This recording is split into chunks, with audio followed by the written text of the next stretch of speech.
On Sunday, July the 15th, 2018, Inter broke the world record of flying 2018 UAVs in Folsom, California. 55 drivers let go of the wheel as they drive the largest parade of autonomous cars. Wave gliders developed by Boeing runs autonomously over the seas to collect ocean data and tow goods. These are all recent developments in autonomous systems which are getting more faster, smarter, and require less maintenance than ever before. Have you ever wondered how this stuff come together? And how is the autonomy created? Or more importantly, how does the different agents communicate to one another? There must be someone to control, guide, give tasks, and monitor the health of the overall system. Well, if such questions interest you, then you are at the right place to learn more about them. Because here, we not only will help you create the whole system line by line, but will also explain you further how this system could blend in your working or developing environment. So sit back and relax and let the learning begin.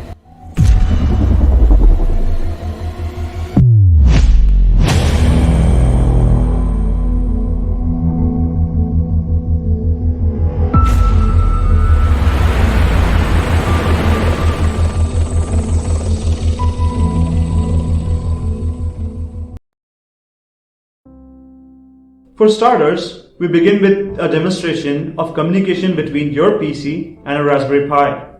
Well, if you have another alternative of Raspberry Pi such as a BeagleBoard or Android C2, then you don't need to worry because all of these systems do include a Python-based IDE. So allow me to complete this whole picture of what we're going to benefit from this whole series. As said earlier, we're going to start with a client-server model, keeping your system or your PC as server and the Raspberry Pi as a client.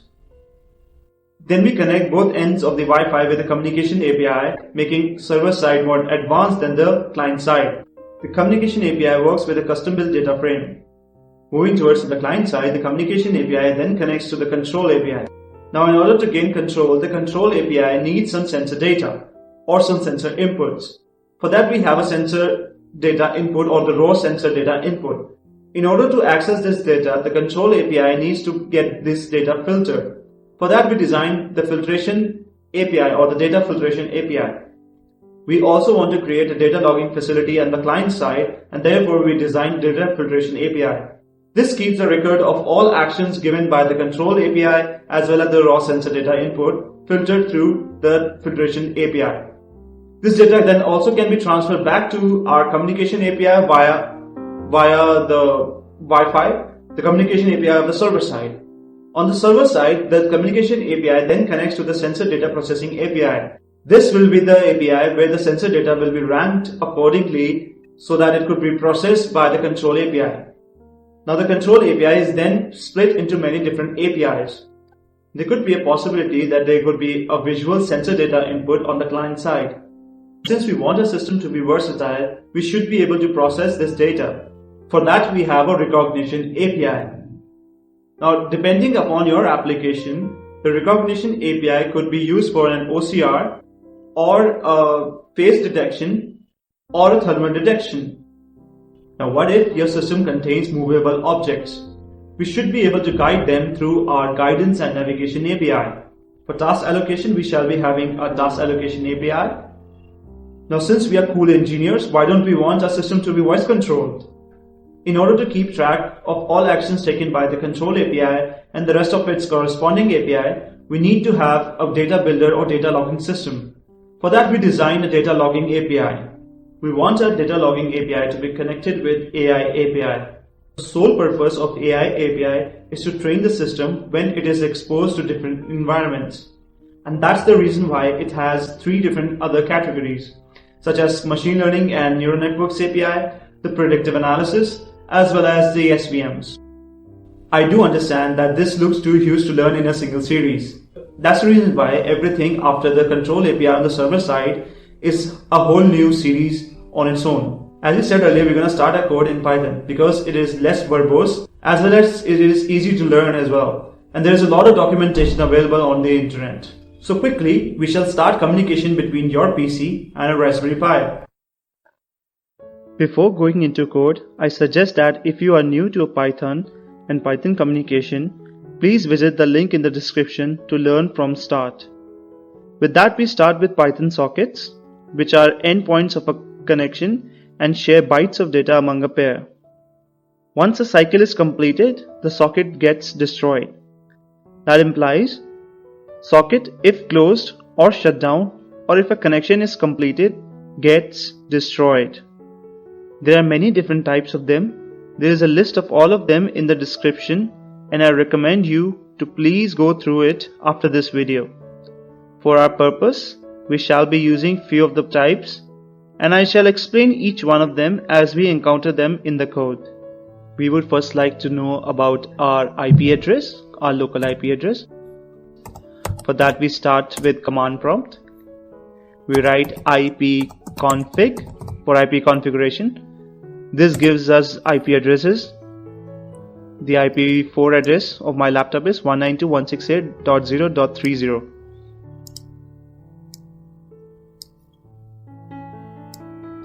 And I'll be using this as my host address as well. Okay. So now we have a port number just below the H. 49361 is my port number, which is basically a virtual thread that connects your system to another system. It is basically a type of header over the data frame. And I declare a socket. The term socket.af_inet says that the socket follows the Internet Protocol. AF stands for address family. inet stands for Internet. Socket.sock_stream explains that the socket follows TCP protocol. If it is a DGRAM, it is a UDP protocol. There are multiple address families for communication such as Bluetooth, Unix, Netlink, ISOTP. Check the link in the description for more. For our use, we shall stick only to inet. The only difference from a server and a client is these two statements. s.bind in double brackets h, port and s.listen. On client side, these two are absent. s.listen is to tell how many clients could connect to this server.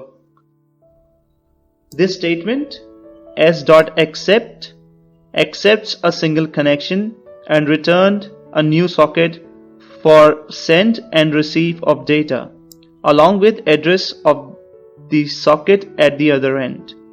Now we want to know that our socket is connected. So the moment connection is made, we want to print the address of the client. The adder in the brackets is the address of the socket on the opposite side. Always follow a check mechanism just like this one. We want to know that we are connected, so we print a statement the moment there is a connection. Now the next few lines say that with connection, which is basically the new socket for communication, we print connected by followed by its address. The line while true implies for what so happened up there, if it is true, proceed to the following line. So the next line says data equals connection recv or receive 1024 in brackets. The 1024 implies 1024 bytes that has to be accepted. To break the loop, we give a timeout. Then we print data.decode in brackets in quotes UTF-8.